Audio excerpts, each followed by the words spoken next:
Salut à tous, alors aujourd'hui on se retrouve pour faire un nouveau jeu en Python à l'aide du module Pygame. On va faire un jeu d'échecs. Alors le jeu d'échecs, il y a plein de trucs intéressants dedans quand on fait un jeu d'échecs, quand on le code. C'est que on va du coup pas mal jouer un petit peu sur tout ce qui est faire des algorithmes pour pouvoir vérifier les règles du jeu. Donc par exemple les déplacements des pièces. Les pièces se déplacent toutes d'une manière différente. Enfin les pions par exemple ne peuvent faire que n'avancer que deux cases en avant puis ensuite qu'une seule case en avant. Les rois par exemple ils peuvent se déplacer que sur les cases autour d'eux. La reine elle peut se déplacer en diagonale, devant, derrière, tout ça. Donc il y a plein de règles du coup à vérifier là-dessus. Il y a aussi pas mal un bloc assez important en code à faire pour pouvoir vérifier si quand on joue une pièce, un des rois n'est pas en échec et mat. Voilà par exemple. Et si voilà, s'il est en cas d'échec et mat ou s'il va arriver en échec et mat, il faut du coup indiquer trouver la seule pièce qui peut être du coup la pièce qui va éviter ça. Et si elle le peut pas, c'est-à-dire que là vraiment du coup on est bien en échec et mat. Donc du coup il y a plein de règles du coup à vérifier là-dessus, il faut réussir à bien les coder. Je pense que le plus gros en fait c'est vraiment de vérifier quand le roi est en échec et mat, ou quand le roi est en danger. Donc si par exemple je sais pas je sais pas on joue l'adversaire joue par exemple et il pose son fou par exemple, et son fou c'est en fait au prochain coup il peut réussir à manger notre roi. Bon là c'est à dire que le roi est en danger, du coup il faut mettre une pièce pour soit manger le fou, soit éviter que le roi soit mangé. Voilà, et donc du coup ça il faut le vérifier. Il faut quand la personne joue on lui dit non tu peux pas parce que sinon tu perds la partie. Vous voyez, donc tout ceci quoi. Et après à part ça, un autre truc qui est intéressant aussi c'est de jouer avec tout ce qui est les classes. En fait les classes on pense pas toujours à les utiliser parce que après c'est vrai que c'est pas non plus le truc qu'on a forcément besoin, mais du coup là ça va être pas mal parce qu'en fait on va avoir des pièces et les pièces en fait elles vont avoir des choses qui vont être en commun. Donc par exemple elles vont avoir une couleur en commun, des fois des coups en commun par exemple, ou des trucs comme ça, et après il y a plein de choses qui du coup vont revenir, et donc ça va être pas mal parce que comme ça moi on va pouvoir du coup jouer avec l'héritage de classe. Donc du coup c'est à dire que des classes vont récupérer des choses qui étaient dans notre classe, donc de l'héritage de classe parent, classe enfant, et ça du coup c'est pas mal, ça évite du coup de réécrire trop de code. Et du coup ça c'est plutôt cool. Par exemple un truc qu'on pourrait faire dans la classe qui représente une pièce, c'est avoir une méthode qui nous dit à quelles coordonnées et notre pièce. Ça peut être pas mal du coup pour savoir où est-ce qu'elle est, si on peut la déplacer par exemple, ou des trucs comme ça. Et du coup ça, au lieu de le réécrire à chaque fois, on va le garder, et à chaque fois on va faire hériter ça aux nouvelles classes, et donc elles vont récupérer ça, et après ce sera propre du coup à la classe que l'on vient de créer. Voilà, enfin les informations qui seront dans cette méthode seront propres du coup à la classe qu'on vient de créer. Donc voilà, donc il y a plein de trucs intéressants à faire du coup dans un jeu d'échecs. Donc du coup on va commencer sans plus attendre. Alors il faudra du coup constituer un petit dossier, donc un dossier avec le nom que vous voulez. Donc moi j'ai mis chess game, et ensuite ce qu'on va faire c'est que à l'intérieur je vais mettre un autre dossier qui s'appelle chess game. Et là-dedans, il va y avoir en fait tous les fichiers qui vont nous être utiles, ainsi que les images. Donc les images, vous voyez, c'est tout ça. Donc si on clique ici par exemple, alors là, on les voit pas, mais c'est peut-être... j'espère que c'est pas un problème. Je sais pas pourquoi, Atom fait un peu un problème. Mais bon, étant donné que j'ai déjà utilisé ces images et ça fonctionnait, donc normalement ça devrait fonctionner, il n'y a pas de souci.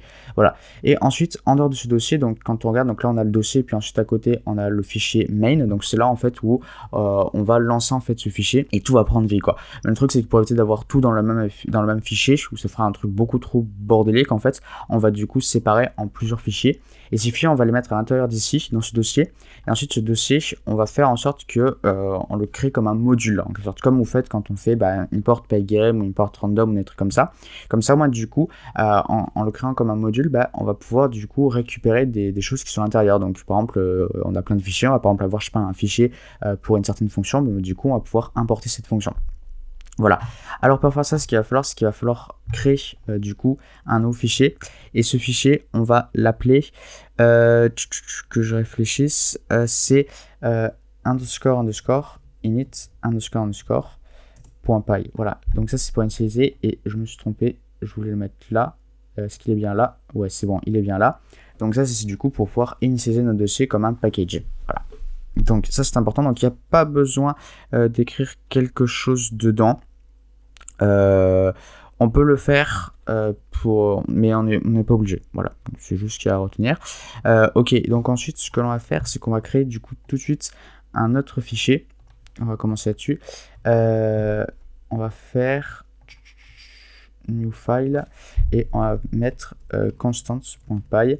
Donc là, c'est là où il va y avoir en fait toutes nos constantes, ou une grande partie de nos constantes qui vont être réutilisées à plusieurs endroits en fait. Du coup, ça nous évitera de les recréer et de se tromper dans les valeurs. Voilà, donc ça, ce sera quand même pas mal. On créera aussi bien évidemment d'autres trucs à l'avenir, mais pour l'instant, on va pas le faire. Mais il y aura d'autres fichiers qu'on ajoutera ici, et du coup, ensuite, on aura juste à les importer en faisant tout simplement, on fera from chess game, alors juste pas comme ça, mais comme ça. Voilà, et ensuite on fait import par exemple, et après il faudra spécifier le nom du fichier, ce sera mieux. Donc, par exemple .constants, et ensuite on importe quelque chose. Alors on peut mettre l'étoile aussi, l'étoile ça veut dire qu'on va importer tout ce qu'il y a dans le fichier. Ça peut être pas mal sur les constantes si on veut toutes les utiliser. Voilà, ou sinon on va écrire le truc qu'on veut. Voilà, bon, ça on le fera du coup après. Alors du coup les constantes. Donc on va voir quelques constantes dans notre jeu. Donc on va importer pygame d'abord. Ensuite on va importer os. Ok. Et ensuite ce qu'on va faire, c'est qu'on va créer tout d'abord les variables pour la taille du jeu.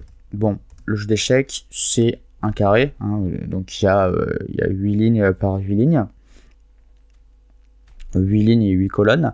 Et du coup, ensuite là on met la taille qu'on veut, donc on n'est pas obligé de créer deux variables, on peut en créer qu'une seule vu que ça va être un carré, moi c'est juste avec l'habitude. Ensuite on va créer les variables aussi qui ont en tête pour les lignes et les colonnes, donc 8 du coup. Et ensuite on va créer une variable pour les squares, donc c'est peut-être les petits carrés qu'on voit en fait dans le jeu d'échecs où dans chaque carré il y a une pièce où il n'y a rien quoi. Et donc du coup ça on va le diviser par la taille de rows, donc du coup ça veut dire que ce qui va être bien, c'est que du coup la taille de square va varier si on change en fait la taille de notre fenêtre. Et on n'aura pas à modifier ça en fait, à refaire les calculs, ce sera fait automatiquement.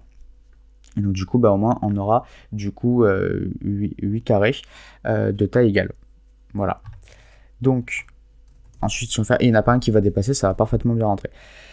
Ensuite on va faire pour tout ce qui est les couleurs. Alors donc du coup ce que je vais faire, c'est que je vais avoir une variable brown qui va être pour les cases un petit peu sombres en fait. Voilà, je vais pas mettre en noir foncé parce qu'en fait mes pièces, j'ai des pièces qui sont déjà noires et ça risque en fait de moins bien se voir. Voilà, donc là je vais mettre quelque chose un peu plus du marron. Et ensuite pour les cases, les autres cases, les cases claires, je vais mettre case blanche. Là, je sais que j'ai aussi des pièces qui sont blanches, mais ça se voit, donc il n'y a pas de souci, parce que je crois qu'il y a un peu un contour noir en fait autour, donc c'est pour ça que ça passe mieux. Du coup, ensuite, ce qu'on va faire, c'est qu'on va importer les pièces. Donc, il va y avoir les pièces noires tout d'abord. Donc, ce que l'on va faire, c'est que on va importer nos pièces, donc Black Knight, ok. Donc ça va être pour importer le chevalier noir, donc pygame .transform .scale, donc on va les importer, ensuite on va les redimensionner, donc on va les charger, on va les récupérer avec .image.load, et ce qu'on va faire, c'est qu'on va faire os.path.join, et là on va mettre le chemin d'accès. Donc en fait, le premier ça va être le premier chemin, et ce qu'on va mettre ensuite, ça va être que, ou ensuite il va joindre les deux. Voilà, je vais vous montrer. Donc le chemin, donc on va faire chess game slash. Alors là c'est en majuscule. Je l'écris en majuscule, donc on va respecter ça, parce que sinon ça risque de planter. Et par contre, le deuxième c'est en petit, tout en petit. Chess images, voilà. Et ensuite, on met BKN, donc c'est une des images. Donc pour Black Knight, voilà. Et ensuite là, on va mettre la taille. Bon, du coup, je vais récapituler un peu ce qu'on va faire. Alors là, avec ceci, on charge l'image. Donc on récupère le pass. Donc ce qu'on fait, c'est que là on a le premier bout du chemin, et ensuite on associe à ce bout ceci. Et donc en fait ce que ça va faire avec .join, c'est que ça va mettre le slash ici, et ça va mettre ensuite ça, pour pouvoir trouver le fichier spécifique. Une fois qu'on a trouvé le fichier spécifique, du coup on le redimensionne, et ce qu'on va faire, c'est qu'on va le faire de la taille square. Donc du coup ça va faire que il va rentrer parfaitement en fait dans notre case. Voilà. Ensuite, ça étant donné qu'on va toujours le réutiliser, vu que toutes les pièces sont au même endroit. On va mettre pass, voilà, comme si chess images, et on va mettre pass ici, voilà, comme ça. Et du coup, bah, ça, on va le répéter pour toutes les pièces. Donc, black bishop, voilà. Et donc là, bah, en fait, on va faire pareil. Il y a juste le nom, en fait, ici, qui va changer. Donc, black bishop. Et moi, mon truc, c'était donc black. Et j'ai mis juste comme ça, BB, voilà. Ensuite, black king, donc le roi, voilà. Et donc, en fait, on va récupérer à chaque fois, toujours, toutes les pièces.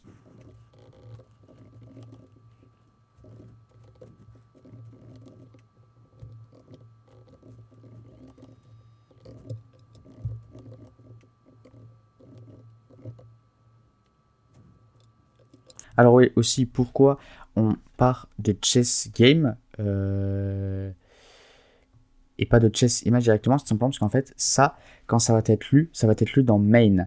Et donc, dans main, il faut partir du coup du chemin d'ici, en fait. Parce que oui, là, en fait, on n'a pas besoin de faire ça, vu qu'on est sur un chemin d'accès relatif. Il nous faudrait juste de partir de chess images, et pas de avant, parce que sinon, ça risque de poser problème. Parce qu'en fait, il va pas trouver il va pas trouver, en fait. Il va regarder chess game, mais il va pas le trouver. Ce qui est normal, vu que en chemin relatif, en fait, il n'y a pas de dossier chess game autour du fichier. En revanche, dans main, il y en a un, il est ici, en fait. Donc, c'est pour ça qu'on le met. Parce que sinon, en fait, ça risque de poser problème. Donc là, ouais, si on essaie de lire depuis ici, ça va pas fonctionner. Il va y avoir un problème de passe. Mais ensuite, ce sera bon quand on voudra lire, en fait, du coup, en main. Et donc, du coup, bah, là, j'ai déjà fait les pièces noires. Et maintenant, il faut que je fasse encore les pièces blanches. Donc, c'est toujours le même truc, en fait. À part que là, en fait, on va tout remplacer, je crois, par... bah en fait, ouais, je pourrais juste copier-coller en fait tout. Ouais, au pire, c'est bon, c'est pas grave, je vais faire comme ça. Parce que sinon, il y a plein de modifications à faire, je risque de peut-être oublier un petit truc. Donc, hop, white, bishop. Voilà, pygame, point transform. Voilà, non, je ne vais pas non plus m'amuser à le réécrire à chaque fois. Hop, et ensuite, on est reparti du coup, white, bishop. Voilà. Ensuite, qu'est-ce qu'il faut qu'on fasse d'autre? Le roi. Hop, voilà. Le roi, c'est comme ceci. Hop, K. Ah, c'est bien ça? Ouais, c'est bien ça. Ok. Ensuite, qu'est-ce qu'on a d'autre? On a white pawn. Donc, pawn, c'est les pions, tout simplement. Donc, bah, les petites pièces qui sont devant. Voilà. White pawn. Voilà. Et ensuite, il nous en reste deux. Donc, c'est white queen. Hop.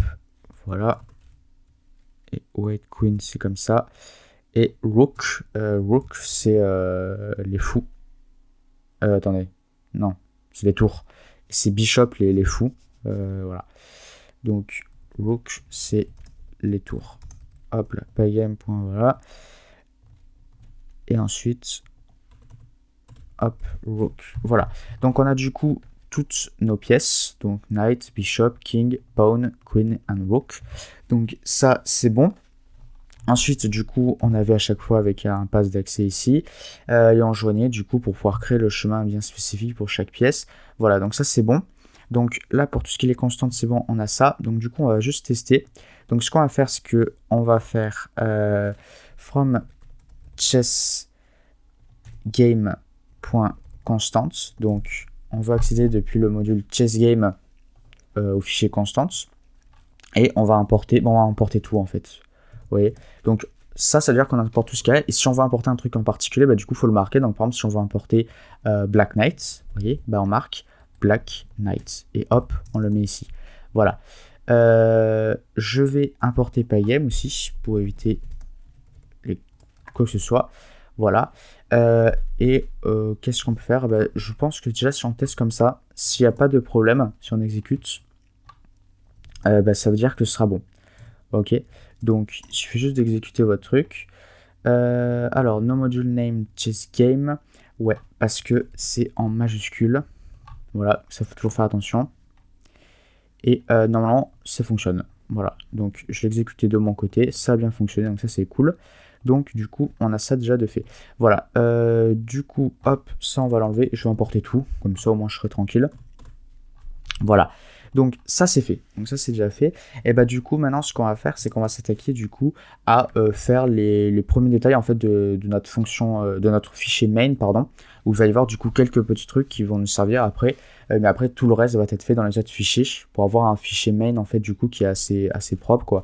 Et ensuite on découpera du coup chaque grosse partie de la réalisation du jeu et on mettra chaque grosse partie dans un fichier, comme ça dès qu'il y a un endroit où ça casse, bah, on pourra le retrouver plus facilement. Ça fera du coup un jeu plus organisé. Donc on va faire pygame.init pour tout initialiser. Donc ensuite on va créer une clock. Donc ça va notamment servir pour en fait l'actualisation tous les X frames par seconde. Enfin tout là, non, c'est pas vraiment ça, mais c'est c'est en gros c'est pour les FPS pour dire combien de fois par seconde en fait on actualise. Donc ensuite on va créer notre fenêtre. Donc on va faire pygame.display.setMode et on va faire with height, je les avais appelés comme ça, avec des majuscules. Ouais, il y avait des majuscules. Bon, là, étant donné que c'est un carré, on pourrait mettre 2 fois with ou 2 fois height. Enfin, quand je dis 2 fois with, c'est vous mettez with ici et with ici, pas 2 fois et ensuite vous mettez with. Non, parce que là, sinon, ce que ça va faire, c'est que ça va faire 2 fois la valeur de with. Voilà. Mais il va manquer un autre truc, c'est un tuple qu'il faut mettre largeur, hauteur. Voilà. J'ai envie de tester rapidement, donc on va faire la fonction main, run égale à true. Voilà. While run, on va créer la clock du coup que j'avais déjà instancié, hein.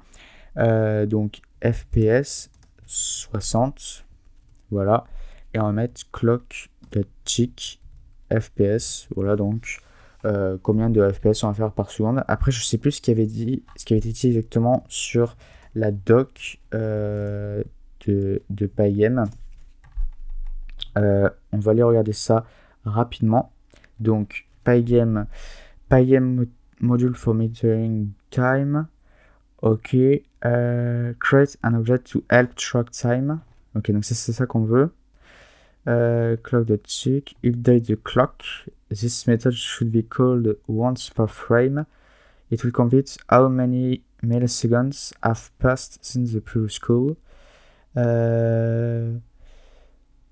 Et là, il met un exemple, regardez, by calling clock.tick 40 once per frame, the program will never run at more than 40 frames per second.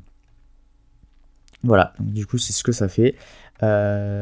Si on veut avoir un truc un peu plus, ouais, ça nous dit combien de fois en fait on va passer, en fait, combien de fois on va mettre à jour par seconde. Voilà, ok. Donc clock.tick.fps, ok, donc ça c'est bon. Ensuite, qu'est-ce que je peux faire? Parce qu'après, normalement, tout va se passer ensuite dans le reste, il n'y a pas grand-chose. Et puis si je le montre maintenant, bon après je peux toujours le montrer maintenant, il n'y a pas trop de soucis. Je voulais juste tester win.blitz. Alors, win.blitz, donc ensuite c'est la source. Ok, donc que je me trompe pas. Donc win.blitz c'est pour appliquer quelque chose. Ok, donc on va faire win.blitz. On va mettre Black Knight. Allez, hop, soyons fous. Ah, peut-être qu'on risque de pas le voir parce que j'ai pas mis un fond. Donc on va mettre white bishop et la dest. Alors j'ai un doute maintenant parce que je me souviens plus exactement ce qu'il faut mettre dedans. Donc je vais vite aller regarder la doc Pygame. Donc ça c'est juste pour faire un test en fait. Alors Pygame.surface, draw an image onto another, draw source, et je veux juste vérifier ce que c'est la dest parce que j'ai un doute sur ce que c'est maintenant. Au pire, ouais, ok, donc en fait la distance c'est bien ce que je pensais. C'est du coup c'est les positions en fait. Donc position en X et ensuite position en Y. Donc on va faire 50-50 par exemple. Voilà.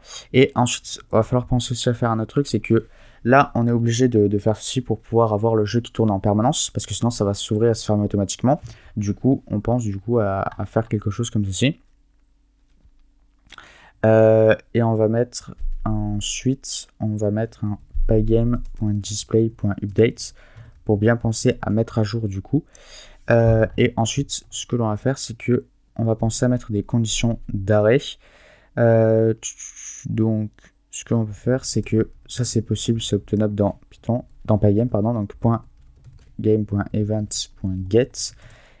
If, donc si on a un événement du type pygame.quit, donc c'est-à-dire qu'en fait, on clique sur la croix pour farmer, et bah, du coup, on arrête tout. Parce que sinon, on a une boucle infinie là qui tourne et ça risque de planter.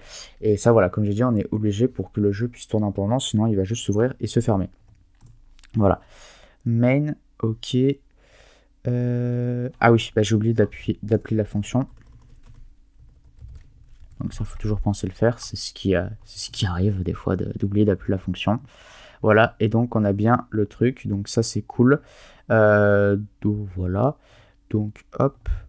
Voilà, donc là, on peut le voir. Bon, c'est toujours bugué le truc. Je sais pas pourquoi sur OBS, c'est toujours bugué.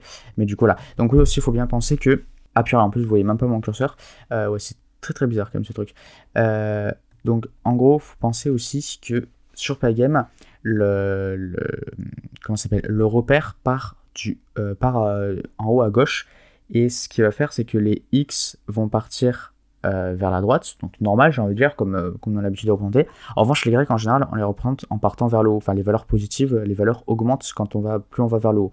Là, ça va être l'inverse, ça va être vers le bas en fait. Donc en fait, le repère, faut l'imaginer comme ça, quoi. Et ensuite, le point en fait où commence le point, ouais, où quand on fixe une image, où est-ce qu'il est situé par rapport à l'image, en fait, c'est le haut gauche de l'image. Ok, donc si vous voulez mettre par exemple ici, bah, l'image, ça va pas se mettre parfaitement au centre, il va y avoir le coin gauche de l'image. Et ensuite, le reste de l'image sera du coup vers la droite, si on peut faire ça comme ça. Voilà. Donc ça, c'était juste un test. On va pas laisser ça comme ça. On va tout modifier après.